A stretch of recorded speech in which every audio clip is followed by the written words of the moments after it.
A acessibilidade das pessoas com deficiência, será que na prática ela realmente existe?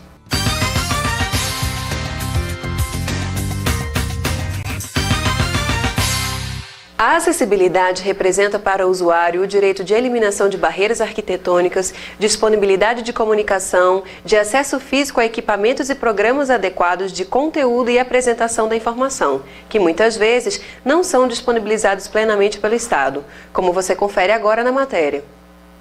O Decreto 5296 de 2004 estabelece normas gerais e critérios básicos para a promoção da acessibilidade em pessoas portadoras de deficiência e com mobilidade reduzida, mas nem sempre isso é possível e para que exista um efetivo cumprimento da lei é preciso conhecer sobre o assunto.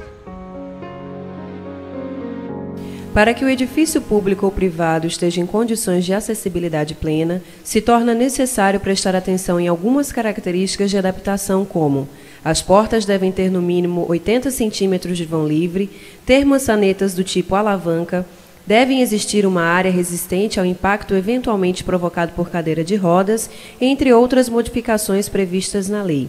Visitamos as novas instalações da Procuradoria-Geral da Justiça, que cumpre esses requisitos. Quanto à entrada da edificação, qualquer desnível deve ser vencido dentro do lote, você não pode vencer desníveis na calçada. A guia de balizamento com altura de 5 centímetros para impedir que o cadeirante com a roda escape da rampa. Então, ele se guia pela guia e também a pessoa que tem uma deficiência visual, com a bengala de rastreamento, ela vai identificar essa guia para saber os limites da rampa. A escada, ela precisa ter piso tátil antes do seu início e após o término. Além disso, cada degrau tem que ter a sinalização visual e os degraus, eles têm uma medida padrão na norma de piso e de espelho, que deve ser obedecida. As alturas do degrau devem ser uniformes.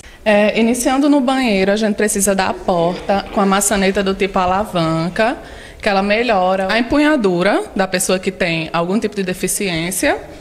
Entrando no banheiro, ele não pode ter nenhum desnível. A porta precisa ter o vão livre de 80 centímetros para a passagem da cadeira de rodas.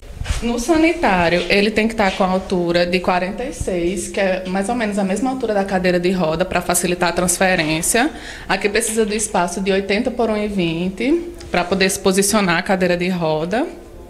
As barras têm que estar na altura de 75 centímetros ao sanitário, para permitir todos os tipos de aproximação. A descarga tem que ser um comando de fácil manuseio. A pia precisa dessa barra na borda, para que a pessoa com deficiência possa se aproximar mais facilmente. Ela se apoia aqui na barra. Essa barra tem o diâmetro definido na norma. E o comando também de fácil manuseio, não pode ser comando de giro.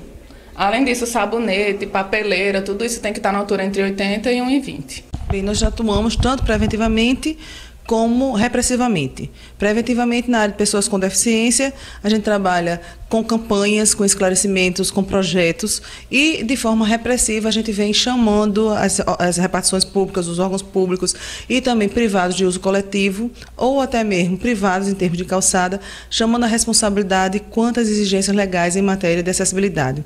A gente também trabalha na área de pessoa com deficiência com a inclusão escolar, que uma pessoa com deficiência deve estar na mesma escola, na mesma sala de aula, no mesmo ambiente que o aluno sem deficiência. Também em questões de saúde, em questão de educação, em toda a gama de direitos que são conferidos também a essas pessoas. Alguns serviços também facilitam a vida das pessoas com deficiência, que é o caso do PRAE, que funciona no município de Natal. O objetivo dele é atender as pessoas acamadas, cadeirantes, que tenham dificuldade de se locomover. Esse é o maior sentido do PRAE.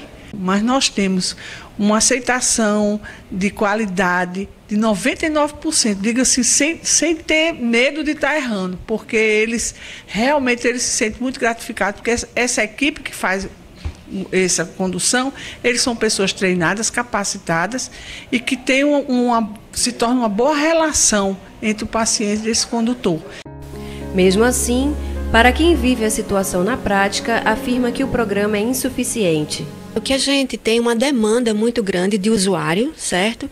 Que ficam sem poder ser atendidos pelo serviço e então ficam prejudicados. O que a gente percebe como experiência própria é que nós temos muitos alunos na instituição que a gente trabalha, na ADOTE, que precisam desse recurso, que precisam desse transporte e não são atendidos, né? E a gente também fica pensando o seguinte, essas crianças que nós trabalhamos, e o final de semana? O PRAE está para atender? Não, está para atender apenas aqueles momentos de atendimento, de escola, mas no final de semana, e o lazer desse pessoal, e o lazer dessas crianças, como é que fica, né? Então, assim, é um serviço que existe, acontece, mas a demanda ainda é muito grande. Então, a gente precisa pensar nisso, em atender a esse público de maneira mais eficaz.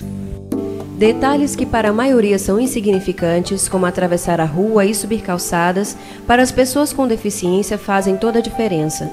Na arquitetura e no urbanismo, a acessibilidade tem sido uma preocupação constante nas últimas décadas. Atualmente, estão em andamento obras e serviços de adequação do espaço urbano e dos edifícios às necessidades de inclusão de toda a população, mas que ainda não são suficientes. Precisam também contar com uma população mais consciente. Eu acho que o que falta mesmo é que a população se conscientize que nossa sociedade é plural, é formada por uma diversidade de pessoas. E, para isso, as edificações públicas, as de uso coletivo, as multifamiliares e as nossas calçadas, nossos transportes, tudo isso tem que obedecer a regras de acessibilidade para que todas as pessoas, independente de suas características, possam utilizar os serviços e os espaços. Para a gente aprofundar um pouco mais esse assunto, a gente convidou para uma entrevista a coordenadora de educação da Associação de Orientação aos Deficientes, a ADOTE, Conceição Varela. Muito obrigada pela sua presença, Conceição, para a gente falar de um tema tão importante, né, e descobrir as dificuldades e como que a gente também pode estar inserido nessa questão da acessibilidade, né? Fala para a gente o que está inserido dentro desse conceito de acessibilidade. Porque as pessoas tendem a pensar que é só aquela coisa de locomover no físico, né? Fala um pouquinho pra gente. Então, nós temos uma lei de acessibilidade, né? Que diz que as pessoas precisam ter acessibilidade desde a sua locomoção até a sua forma de comunicar. Então, a comunicação também requer acessibilidade para isso. Então, nós precisamos estar atentos a essa forma de comunicar para que a inclusão aconteça. Né?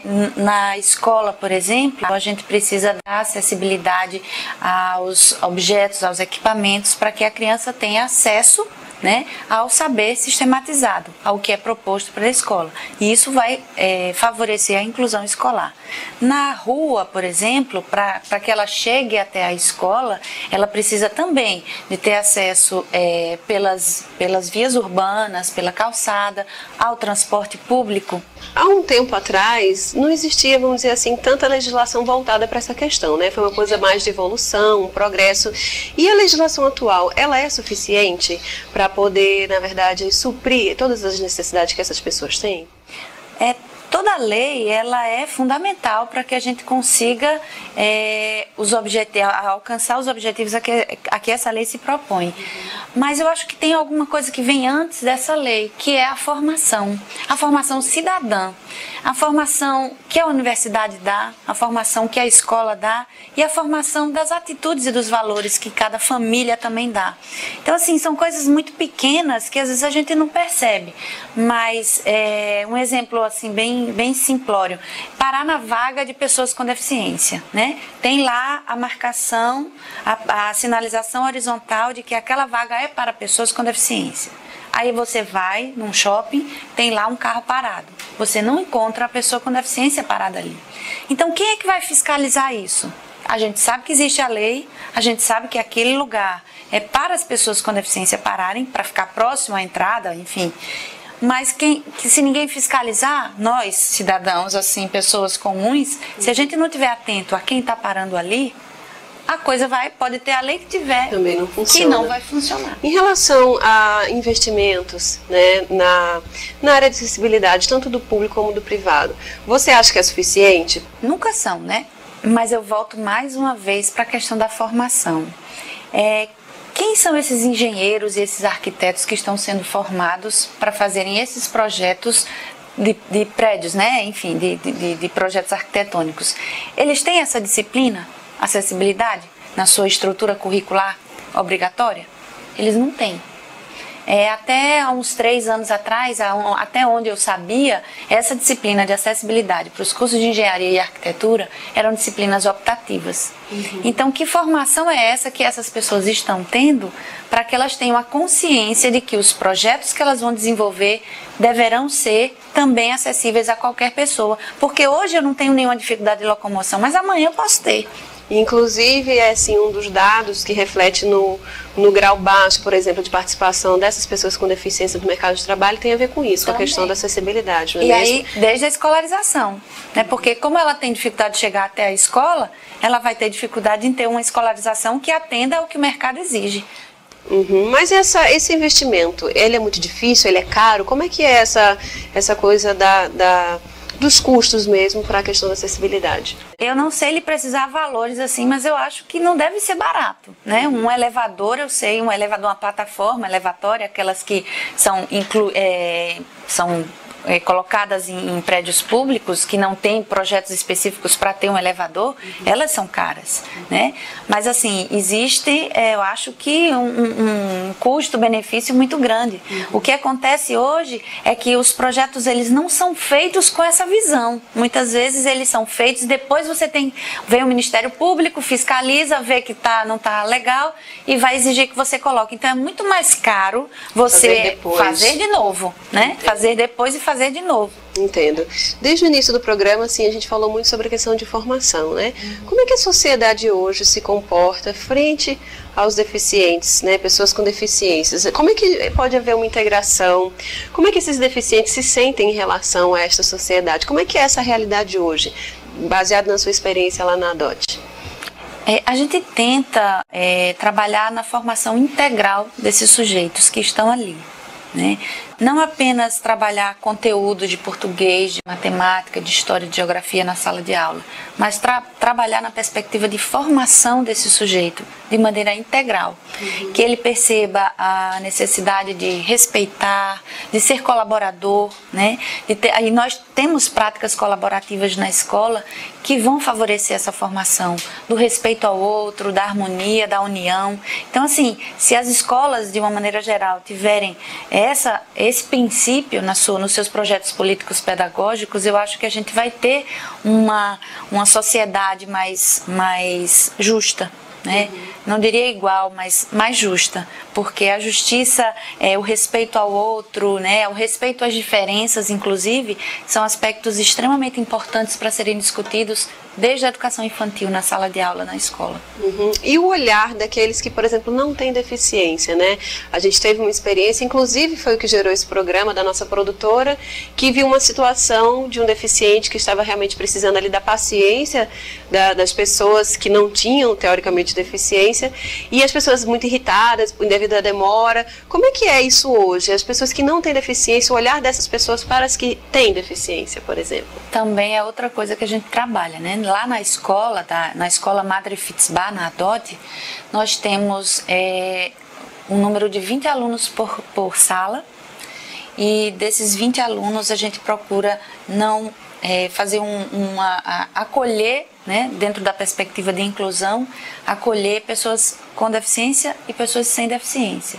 E nessa troca, esse trabalho é muito rico, porque essas pessoas com deficiência têm um olhar diferente para as pessoas com deficiência, e as pessoas sem deficiência também têm esse olhar para as pessoas com deficiência. Então a gente trabalha nessa harmonização, nesse respeito, nessa integração dentro dessa perspectiva. Isso na sala de aula, né? Só que quando sai da escola, a realidade é um pouco diferente, porque nem todo mundo, como você falou, tem paciência, né? Nem todo mundo para escutar, para perceber a necessidade que é demandada por uma pessoa que tenha deficiência. E isso daí vem, mais uma vez, nessa formação que esse sujeito teve, né? Entendo. Se você pudesse deixar um recado para esses dois lados que somos a unidade da sociedade, pessoas com deficiência e sem deficiência, qual seria o recado que você deixaria? Sempre pense no dia de amanhã. Eu acho que o nosso amanhã, a gente não sabe o que vai, né? O que nos espera. Mas que a gente possa pensar nas pessoas como pessoas, como seres humanos, que são importantes, né, para nossas relações em todos os aspectos. Eu acho que essa é a forma como a gente tem, né, de trabalho, de formação, enfim. Tá bom, muito obrigada, Conceição. Eu que agradeço a oportunidade. Pra gente ter esclarecido e ter falado uma coisa muito importante, né? Com certeza eu vou dormir diferente hoje, sempre penso no dia de amanhã. A gente agradece pelo você ter acompanhado e nos vemos na próxima terça-feira. Obrigada.